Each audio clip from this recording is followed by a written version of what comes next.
저는 어려서 엄마에게 억울함이 많았습니다. 친구들은 고래등 같은 기아집이라고 다들 부러워하는데 저는 억울하고 우울했습니다. 엄마가 아프셔서 집안일을 하지 못했습니다. 저희 형제는 오빠들 딸 셋인데 오빠들의 엄마는 다른 분이었습니다. 저는 딸 셋 중에 장녀인데 어려서부터 엄마는 저만 구박하고 일을 시키고 때로는 폭행도 당했습니다. 저는 일이 싫지는 않았지만 제가 놀고 있을 때 어김없이 집안일을 시켰습니다. 저는 사촌오빠의 친구와 소개로 25세에 결혼하였습니다. 결혼하고 보니 남편은 늘 시어머니 편이었고 맘마부였고 그래서 남편에게 속은 생각이 들었습니다. 시집살이도 심하였고 저에게 갑상선이 생겼는데 몸이 안 좋은 상태에서도 시집살이는 계속되었습니다.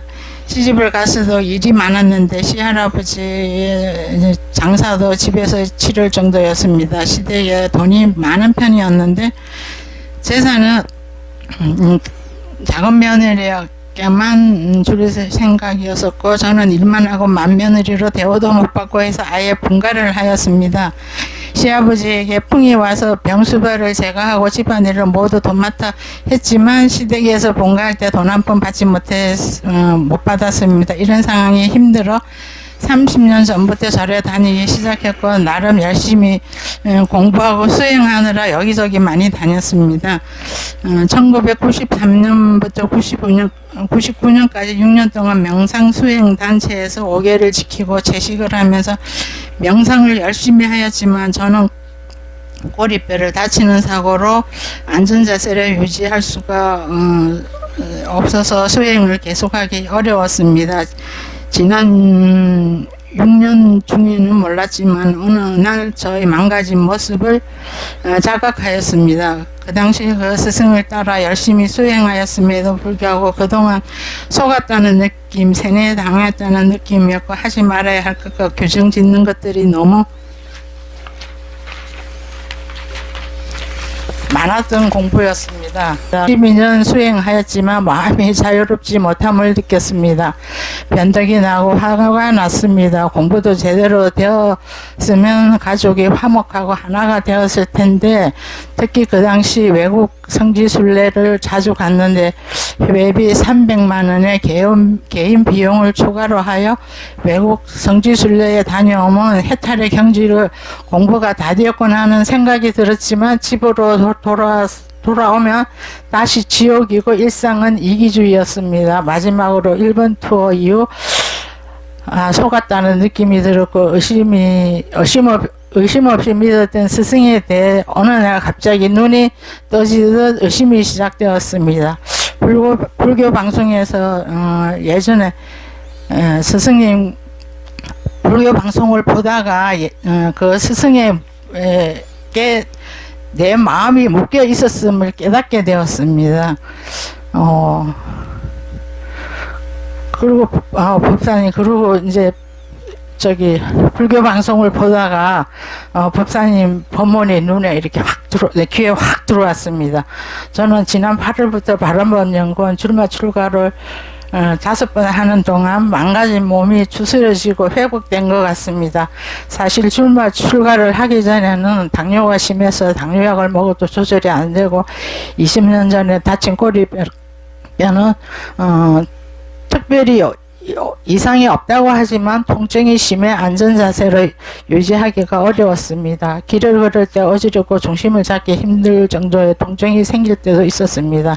저는 30년 동안 절에 열심히 다녔지만 내 몸이 다 망가져서 남들이 나를 무시하는 것 같다라는 생각이 자주 하였습니다. 그런데 원당으로 주말 출가를 하고 집에 돌아오면 뭔가 자꾸 달라지는 것 같습니다. 우선 몸이 컨디션이 좋아져서 집안일도 하고 혼자 포행을 나가기도 합니다. 무엇보다 마음이 편안하고 나도 다른 사람처럼 예전처럼 건강하게 돌아올 수 있을까라는 의문이 생깁니다.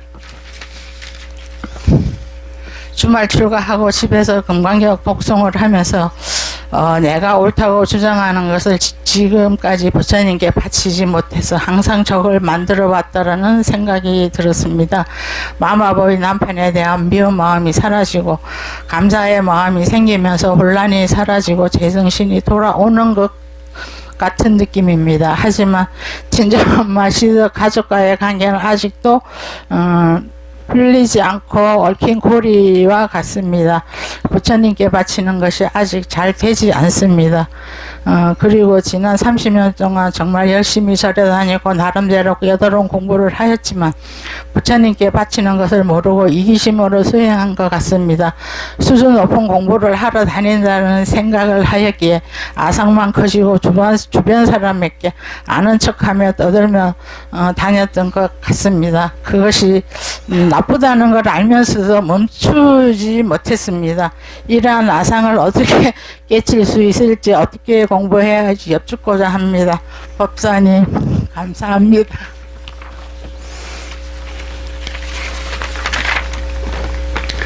서울에서 오셨다고 그러는데 말투는 경상도? 네, 고향은 경상도예요.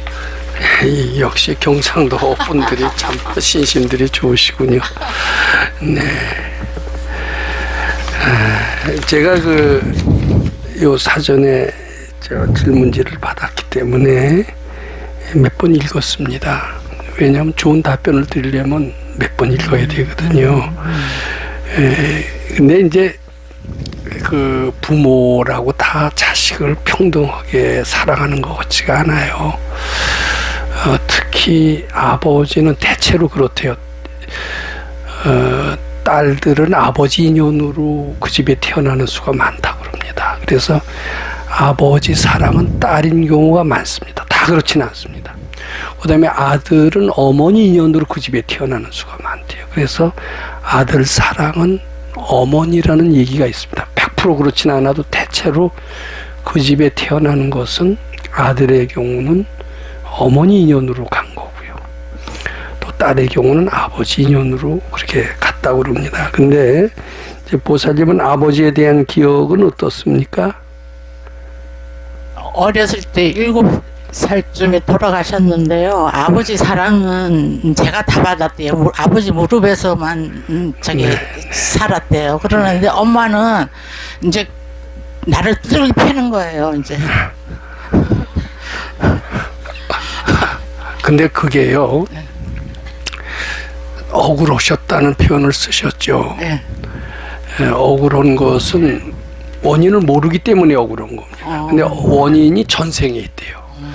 전생에 이 전생 얘기하면 이상하지만 전생이라는 게 아마 분명히 있는 것 같아요. 전생이라는 게 있고 전생에 그렇게 했어요. 한 걸 그대로 받는다라고 보면 됩니다. 그러니까 어머니가 악인이라고 하기보다도 억울하게 맞을 때는 엄마가 악인 같잖아요. 그렇지만 그건 내가 한 거니까 저게 어머니의 모습이 아니라 내 모습으로 보면 됩니다. 사실은. 근데 그걸 그렇게 안 것은 상당히 지혜롭기 전에 그렇게 알 수가 없죠. 그러니까 억울하기만 하고 누가 보면 저렇게 맞딸이라고 하셨습니까? 맞딸을 저렇게 뭐 참 두들겨 패고 엄마도 너무하다 뭐 이랬을 거고 참 본인은 많이 서러워서 많이 울기도 하셨죠. 근데 아직까지도 그게 잘 안 풀리신 것 같습니다. 그러니까 이게 전생에 원체 엄마하고 지중한 업보였던 것 같습니다. 그래서 아마 엄마하고 친정에서 살기가 싫어서 어디 좀 이상적인 결혼을 아마 기대했을 겁니다. 결혼만 하면은 거기는 극락세계가 될 것이다. 파라다이스가 될 것이다. 이 지옥 같은 친정에서 어서 벗어나자. 근데 그렇게 탈출하고 도피하는 마음은 결코 행복을 불러오지 않는다고 제가 법문 시간에 늘 얘기했죠. 엄마를 꾸짖는 마음을 가지고 가면은 거 가서도 똑같은 사람을 만날 공사는 굉장히 많습니다. 제가 제 경험을 말씀드린 적이 있습니다. 군대에서 전 저희 상관하고 굉장히 사이가 안 좋았습니다. 군대에서 뭐 계급이 좀 높지만은 마치 자기의 소유물처럼 알고 막 시키는 거였어요. 법도 없습니다. 군대에서는 법도 없습니다. 아이, 교양이 없는 저것. 제대만 하면 나는 극락세계가 될 것이다. 이렇게 생각을 했어요. 제대 날짜 손꼽아 기다렸습니다. 그 제대하고 어디로 갔느냐면 수도장으로 갔습니다. 수도장에는 다 천사 같은 사람들만 있을 것이다. 왜냐하면 다들 마음을 닦는 사람들이기 때문에. 그랬더니 수도장에서 똑같은 사람을 만났습니다. 왜냐하면 제 군대에서 그걸 진심을 닦고 왔으면 수도장에서도 그런 사람을 안 만났을 텐데, 군대에서 탈출하다시피 그 지겨운 사람, 제대만 하면 시원할 것이다. 제대만 하면 극락세계일 것이다. 제대가 되면 저런 사람은 다시 만나지 않을 것이다. 그리고 피하는 마음, 도망가는 마음으로 왔기 때문에, 그 마음을 닦지 않고 왔기 때문에, 그 마음을 그대로 가지고 왔기 때문에 그런 사람 또 만나게 돼 있었던 겁니다. 이거는 제 예를 들었지만 이게 현실입니다. 보살님도 똑같이 집에서 탈출하듯이 집만 나오면 행복해질 것이다. 행복해지지 않았습니다. 그 마음을 닫고 왔었어야 될 거예요. 역시 뭐 아주 이분은 너무 창피한 것도 없이 솔직하게 남편 숭도 보고 그러네요. 마마보이라고 그러시고, 시어머니도 뭐 속았다 뭐 이런. 근데 요 속았다를 좀 유념해 주시기 바랍니다. 그러니까 믿다가 기대대로 안 되면 속았다가 되죠. 그런데 이제 이렇게 아주 그 만며느리인데도 불구하고 뭐 재산도 안 물려주고 뭐 상속도 못 받고, 그러니까 뭐 남편뿐만 아니라 시댁 석건 다 이게 좋지가 않았어요. 그래, 이 사람이 죽을 때가 참 중요하답니다. 죽을 때 우리가 왜 수도하느냐 하면은, 죽을 때 부처님 하기 위해서 수도한다는 얘기가 있습니다. 죽을 때 부처님 한다는 것은 죽을 때 남을 꾸짖지 않고 죽어야 된다고 그럽니다. 남을 근데 되게 죽을 때 한이 많잖아요. 내가 한도 못 이루보고, 더군다나 젊은 나이에 죽는 수가 있으면은 굉장히 세상을 원망할 수가 있습니다. 그럼 그 원망하는 마음이 내 생에 그대로 전개가 된대요. 그리고 불행한 내 생을 맞게 된, 사람으로 태어나도 고생 빠가지고 사람 몸을 못 받을 수도 있다라는 겁니다. 그래서 죽을 때 우리가 부처님 하는 마음을 얻기 위해서 수도를 한다, 이렇게 보시면 됩니다. 이게 뭐 전생에 아마 있는 모양이고, 전생에 돌아가실 때도 좀 짜증을 내면서 세상을 원망하면서 돌아가셨고, 그것이 이제 금생에 그대로 전개가 되셨던 것 같아요. 근데 이렇게 시집가서도 고생하는 것으로 인해서 전생에 아마 수도하셨던 선근인 인연이 있으셔서 고달품에서 부처님을 자꾸 향하셨던 것 같아요. 향한 결과 30년 전부터 절에 나가셨다고 그랬었습니다. 올해 연세가 어떻게 되십니까? 65세. 그럼 35세 때. 근데 그전에는 아무것도 안 믿으셨습니까? 안 믿고, 교회도 안 나가시고. 예, 종교에 대해서 관심도 없었어요. 그러고 있는데 이제 그렇게 이제 너무 억울해가지고 이제 어떤 그 포교원 스님을 알았어요. 스님한테 너무 억울해, 하소연할 데가 없어서 거기서 하소연을 했어요. 스님, 나 이렇게 시댁에서 이렇게 굳은 일, 힘든 일은 내가 몸으로 띄우는 일은 내가 다 했는데, 재산은 돈은 있음도 다른 데로 다 흘러가 버리고 우리를 챙기지도 못하고 억울해 죽겠다고 하니까 다 엇보니까 기도하라고 하셨어요. 그래가지고 이제 기도를 하게 됐어요. 그때 무슨 기도를 하셨어요? 그때는 뭣도 모르고 이제 뭐 기도가 어떻게 하는지도 모르고 부처님 앞에 뭐 절. 예, 마지 공양 해놓고 천수경 하라 그래서 했어요. 했는데 그때 하면서 열심히 했죠. 예, 열심히. 저는 한번 했다 그러면 그냥 끝장을 보는데요. 그런데 법사님 거기서 하다가요, 이게 막 이게 인연들이 얽히고 설킨 게 이게 그게 다 감지가 되더라고요. 아, 그래서 이렇게 나는 옳다고 생각하는데 이래 인연들이 얽혀서 부처님이 해탈이라는 말씀을 하셨구나. 이제 학교에서 해탈, 그거는 이제 석가모니 부처님 그거는 들은 그게 있어서 아, 이걸 해탈해야 돼 하면서 그때는 제가 해탈을 막 욕심을 냈어요. 깨치고 싶으셨네. 예. 그런데 이제 그 스님이 이제 처음에는 그 스님 말을 들었는데 나중에 이제 그 스님한테 제가 여쭤봤어요. 그때는 내 절망이 너무 내가 안에서 그게 저기 아주 저기 해서 스님 저기 해탈하려면 어떤 법을 해야 제일 빨라요 했거든요. 여쭤봤다가 스님한테 혼났어요. 왜요? 나도 해탈 못하는데 무슨 보살이 해탈하려냐. 그래가지고요. 그때서부터 이제 내가 찾아야지 하면서 그래 명상 거기를 또 가게 됐어요. 거기는 견본 책자로 보면은 막 근데 그 스님하고 떠났네요. 그러니까. 아니 지금도 그 스님은 연락은 와요. 오라고. 근데 명상 수행 단체는 그 절은 아닐 거 아니에요. 예, 거기서 이제 절에서 이제 더 높은 법문 한다고 빠져나온 게 명상인데요. 거기가 진짜 거기가 뭐 옥에도 지키고 부처님 법이 막 다 있더라고요. 그래서 여기서 뭐 시키는 대로 그 명상을 하루에 한 3시간은 해야 돼요. 하루에 채식을 해야 되고. 근데 나중에 올해 한 6년인가 7년 하다 보니까 아니 내 몸이 다 망가져 있더라고요. 그래서 이게 아니잖아 해가지고 거기서 또 돌아서서 그러니까 너무 막 돌아다닌 것 같아요.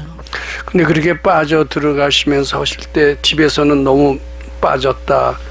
남편이 반대하시진 않았습니까? 근데 남편을 내가 무능하다 생각하고 마마보이라고 미워했는데요. 내가 이게 뭐 이렇게 어디 기도를 하거나 깨달은 단체를 이렇게 다니면서 돈을 쓰고 해도 그런 거에 대해서는 반대를 안 했어요. 그래서 나는 그게 또 천생연분인가부터 또 생각하는 거예요. 하여튼 근데 그 도통하고 싶은 생각이 있으셨죠. 이게 수행도 보통 열심히 하신 것 같지가 않은데 명상단체에서 6년을 하시고 완전히 올인했죠. 올인했고 이제 아주 스님 성직자 못지않게 하셨죠. 예. 근데 결국은 뭐 꼬리뼈만 다치고 별로 소득이 없으셨네. 한 3년 했을 거예요. 3년 했는데 그거 할 때는 좀 반짝하다가 예. 집에 오면은 뭐 언제 그랬더냐. 예, 이게 일시적인 증상 치료 효과만 있었지. 예. 별로 뭐 근본 치료는 안 됐다. 이렇게 보시는 거 같고 2년이나 하셨다면서요. 거기서도 그냥 무섭게 했어요.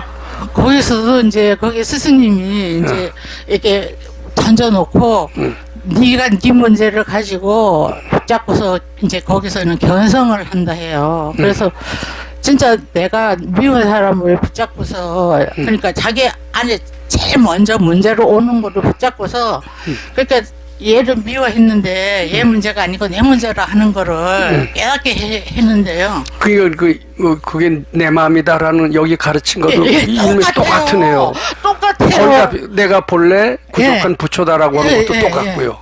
그래가지고 너무 미운 이가 있어서 그거를 붙잡고 명상을 했더니요. 막 그거를 자기가 자기 자신을 그거 떼려면 그때는 막 울고불고 막 내가 내 울분을 못 참아가지고요. 막 그런 고배를 남기고서 했는데 나중에 딱 알아차린 게요. 쟤는 나쁘고 나는 옳다는 그 옳다를 딱 잡고 있더라고요. 그 옳다에 잡혀가지고 그러니까 내 생각에 내가 잡혀서 내가 그렇게 괴로움을 당한 거를 알았어요. 근데 그런 것을 그 스승이 없어요. 그거 점검해주고 고쳐주지 않습니까? 아니요. 그러는데 이제 스승님이 계시는데 그렇게 하고 나서 이제 또 평온해지니까 나중에는 견성인가를 주시더라고요. 견성하셨네요. 예, 거기서 견성하셨어요. 견성 성불 하셨. 예, 아니 이제 성불은 더 해야 된대요. 근데 일단은 내 문제고 내 성품이라는 거를 그 견성을 했어요. 그러는데 그거 하고 나서는 이제 공부를 안 하고 막 룰루랄라 우리는 견성했고 공부 다 했다는 그런 이만하면 됐다 하셨. 예. 근데 거기 있는 사람이 거의 다 전부 다 그래요. 근데 지금 보면 그게 착각 같아요. 착각 속에서 사는 거 같지 않아요? 그래가지고 제가 12년 일본 투어를 갔는데요. 투어를 많이 다녔어요. 왜 투어를 왜 다니죠? 거기 이제 이 스승님 투어를 다니는 것도 수행 과정이로군요. 예, 과정이라 해서 다니는데 투어를 해야 뭐 견성도 오고 성불도 아니 한다. 그 이제 거기 스승님은요 한국에 못 들어오세요. 뭐 이렇게 재판에 걸린 게 있어가지고. 아니 그렇게 그래도 거기 빠져 있을 때는 그런 게 판단이 안 서요. 거기 빠져 있을 때는. 그래도 이제 그래도 뭐 여기서 저 스승님한테 배운 게 많고. 근데 지금 내가 저기 금강경 그 법사님 그 금강경 해설을 해놓은 거 내가 그거 저기 네이버에서 계속 듣거든요. 듣다가 보니까 거기서 그 금강경에서 다 따가져 와가지고 아마 스승 노릇을 한 것 같아요. 그러니까요. 지금 예. 지금 서너 군데를 거치셨는데 예. 다 일리가 있어요. 또 예, 이 예. 금강경 가르침의 한 가지를 예. 다 가지고 실천하는 거예요. 예. 네네. 근데 금강경 그걸로 가지고 지금 계속 법문을 하니까요. 네. 뭐 다 그럴듯 하잖아요. 그렇죠. 그럴듯 하고 또 네. 그러는데 나중에는 이게 횟수가 가면 갈수록 집안이 풀어지지가 않고 참 견성은 보람이 없으시. 그래서 이제 나중에 딱 생각을 한 게 이제 일본 투어를 갔어요. 투어를 갔는데 그때 있잖아요. 어머, 내가 이게 왜 눈에 콩깍지 끼면은 왜 사랑하는 사람도 콩깍지 벗겨지면 아무것도 아닌데 우리가 내가 콩깍지가 끼어가지고 저 양반은 스승이라고 우리가 생각으로 믿었구나 하는 그게 막 오더라고요. 그래서 집에로 왔는데 이건 아니다 싶어서 이제 그러니까 거기다 갖다 바친 돈도 많죠. 많죠. 남편이 그래도 그거 다 뒷받침해 주셨습니다. 예. 그리고 남편도 나중에는 또 항상 같이 다녀요. 같이 예, 다니시고 같이 다녔어요. 같이 빠지시고. 예. 그리고 외국 투어도 같이 같이 갔다 오고. 근데 여기도 또 같이 왔어요. 근데 이제 여기 와서 거기하고 차이가 뭐같이 느껴집니까? 비슷한데도 꽤 많은 것 같아요. 지금 보니까 그러니까 이거 말로만 들으면 똑같아요. 거의 비슷한 것 같아요. 예, 비슷해요. 그러니까 그래서 저도 막 이게 헷갈려가지고 뭐가 다른지 뭐가 이제 그거를 모르. 근데 이제 내가 지금 생각해 보면 그 스승님은 돈을 전부 다 자기 호주머니에다 다 챙겨요. 그 부처님이라는 게 없어요. 부처님 앞에 왜 저러냐고. 내가 창조주고 내가 신인데 부처님 앞에 왜 저러냐고. 내가 부처인데. 예, 내가 신이고 내가 부처고 하는데 그래서 그럴듯하게 들려요. 예, 거기서는 그렇게 세뇌가 돼버렸어요. 그래가지고 이제 스님들이다, 절이다 이런 걸 개무시했어요. 우리는 니네보다 더 좋은 공부한다 이래 했는데요. 근데 우리는 본래 부처의 성품을 가지고 있지만 탐진치에 가려서 그 부처의 성품을 잃어버린 거예요. 탕자가 됐으니까 다시 부처의 성품을 회복하기 위해서는 부처님께 공경심을 내야 된다라는 게 우리의 가르침이거든요. 근데 이제 거기에는 본래 부처의 성품도 가지고 있고 또 현재도 다 부처라고 믿기만 하면 그대로 되느니라 뭐 이런 가르침인 것 같습니다. 근데 우리는 실제로 부처는라고 자각은 못 하거든요. 왜냐하면 탐진치에 가려서. 우리는 탐진치를 자꾸 받쳐야 되고 자기가 못난 줄 알아야 되고 부처님 공경해야 되는 것이 우리의 가르침과 차이인 것 같습니다. 네. 내가 너무 힘이 드는 거예요. 공부했는데 왜 이렇게 힘이 들고. 왜냐하면 자기가 부처라고 생각하니까 얼마나 오만해졌겠어요. 예, 그러니까 괴롭죠. 네, 예, 친구들하고도 다 사이가 끊어지고. 친구도 우습게 알아지고. 우습게 알아지고. 그래서 나는 부처고, 근데 나만 부처가 아니라 쟤도 부처거든, 사실. 친구도 부처니까 우습게 한다라는 것은 앞뒤가 안 맞는 얘기예요. 그것은. 다 부처님으로 봐야지.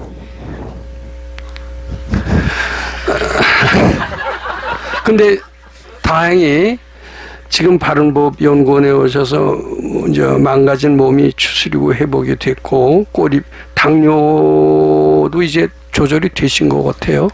근데 제가 많이 먹었거든요. 식탐이 많고 많이 먹어서 그냥 퍼들어 자는데 여기 와서부터는 먹는 게 그렇게 식탐이 없어졌어요. 조금 먹어도 되더라고요. 근데 거기서는 뭐 먹는 거에 대한 통제를 안 하시고. 그런 거는 없죠. 근데 우리는 먹는 거 좀 건강용도 좋지만 가능한 대로 소식하시든가 특히 오후에는 불식하시는 게 좋습니다. 그래서 그러니까 당뇨도 약해지고요. 그러니까 거기에 이제 그런 아상을 키우는 요소가 있어요. 그리고 내가 부처다라는 것은 굉장히 나만 부처가 아니라 다른 사람도 부처거든요. 똑같이. 근데 꼬리뼈도 이제 좀 좋아지셨다고 그랬습니다. 다행이세요. 네. 그래서 뭔가 자꾸 달라지시는 것 같고 이제 마음이 편안하고 예전처럼 저는 이 공부 잘하시면은 뭐 지난 8월부터 하셨대는데 얼마 안, 뭐 2개월밖에 안 되셨네요. 2개월 사이에 그래도 많이 변화가 있으신 거죠. 그러니까 이게 되게 세상 가르침이요. 거의 하지 못하게 가르치면 그럴듯합니다. 왜냐하면 다 그 뿌리는 부처님의 가르침, 위대한 승인의 가르침에서 따왔기 때문에 딱 들어보면 그럴듯해요. 근데 저는 이제 그 스승이 참 중요합니다. 선지식을 만나기 전엔 다 가짜라고. 그 스승이 가르침도 좋아야 되지만 이게 삼위일체가 돼야 되는 것 같아요. 스승이 아상이 없어야 됩니다. 아상이 없어야 되고 가르침이 아상이 없는 가르침이 돼야 되고 또 가르침을 받는 사람은 공경심이 있어야 되고 어떻게 보면 이거 삼위일체가 갖춰져야 밝아지는데 가르침만은 되게 그럴듯하게 느껴집니다. 근데 가르침도 잘 따져보면은 나 잘 되기 위한 게 많아요. 결국은 해서 내가 잘 되겠다고 하기 때문에 가르침도 잘 따져보면은 결국은 나를 위한 게 많고요. 스승도 또 하지 못하게 돈을 탐하는 수가 많습니다. 자꾸 죽는 걸 상상하기 때문에 마음 많이 죽어나간대요. 그거 하다가. 물론 아상이 죽는 수도 있지만 실제로 사람이 죽는다는 얘기가 있습니다. 그리고 들리는 소문에 의하면은 그걸 창시한 사람은 돈을 많이 벌었다는 그런 얘기도 있습니다. 이게 스승이 아상이 없어야 됩니다. 진짜 좋은 가르침은.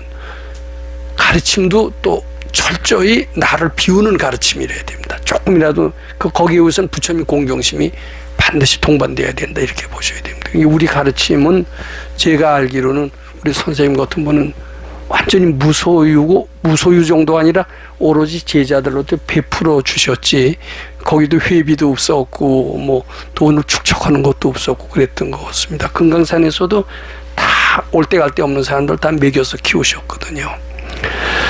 이제 그리고 또 가르침 자체도 우리 부처님 기쁘게 해드리기 위해서 한다라는 것이 아상이 없는 가르침이에요. 그렇기 때문에 이 가르침대로 하면은 반드시 전 건강해지실 거로 확실히 믿습니다. 그리고 돈은 자발적으로 내는 것은 본인의 복 짓기 위해서 좋은 거지만은 모든 종교단체가 오염이 되는 것은 돈 그리고 또 무슨 돈, 재색 요 둘로 망가집니다. 그래서 그런 것을 떠나야 됩니다. 자기 가르침을 최고로 아마 명상단체에서도 그렇고 마음수련회도 그렇고 자기 가르침이 최고라고 얘기를 하죠.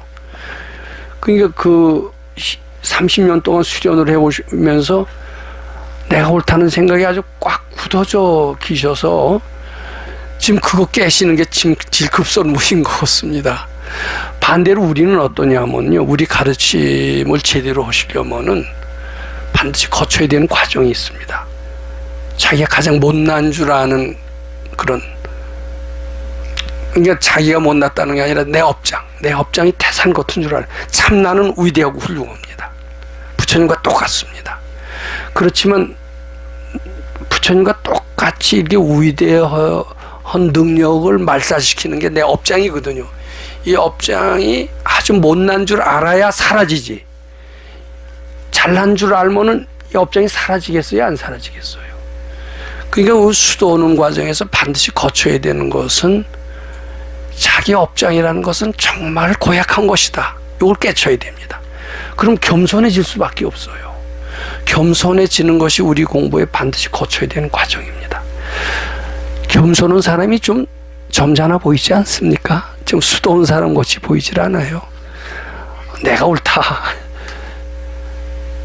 입에 거품을 물고 기독교 전철 속에서 요새는 그렇게 선전하는 기독교 신자들이 있는지 없는지 모릅니다만 한때는요 스님들 앞에서도 포교하고 불교 믿으면 지옥 간다고 그리고 내 가르치면 옳다라고 얘기하는 그런 광신자들이 꽤 있었어요. 그러니까 그때는 상당히 광신자 쪽에 속해 있었다고 보셔야 되겠죠. 다른 사람들은 뭐 보이지가 않지. 아나무인이 돼요. 명상할 때도 그랬어요. 고기 먹는 사람하고 상대하지 마라. 눈 마주치지 마라.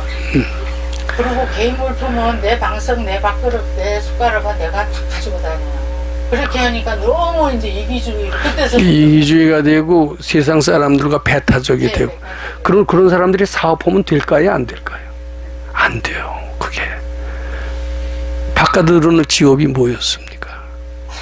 그때도 막 먹고 놀고 집에 재산이 조금 있는 걸로 믿고서 뭐 제대로 없었어요. 아유 그러지니. 근데 이제는 살림도 키워가시고 부자도 되시고 정신도 건강하시고 이래야 됩니다. 이게 지금 문제가 뭐냐면은 30년 동안 열심히 절에 다니셨고 공부를 하셨지만 이기심으로 수행하신 것 같다. 저는 참 잘 깨치신 것 같습니다.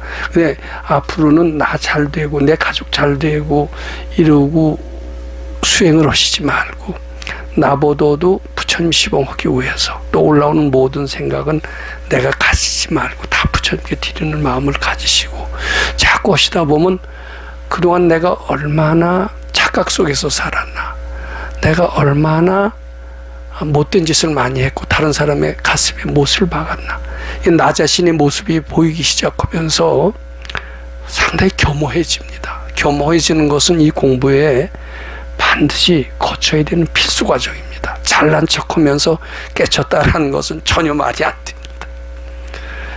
이 가르침은 한없이 겸허해지면서 그 과정을 통해 관문을 통해야만이 부처님 세계로 들어가실 수 있는 그런 가르침이 우리 가르침의 특색이다 이렇게 보시면 되고요. 그리고 거기 위해서는 아상이 죽어야 되고 아상이 죽기 위해서는 절대 부처님에 대한 공경심을 가지시는 게 좋습니다.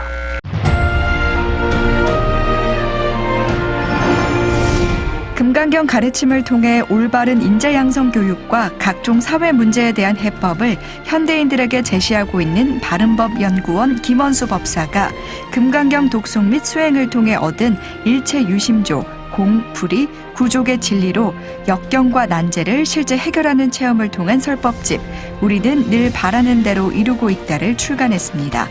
구입은 전국 서점에서 가능하며 문의는 청우당 02-337-1636번입니다.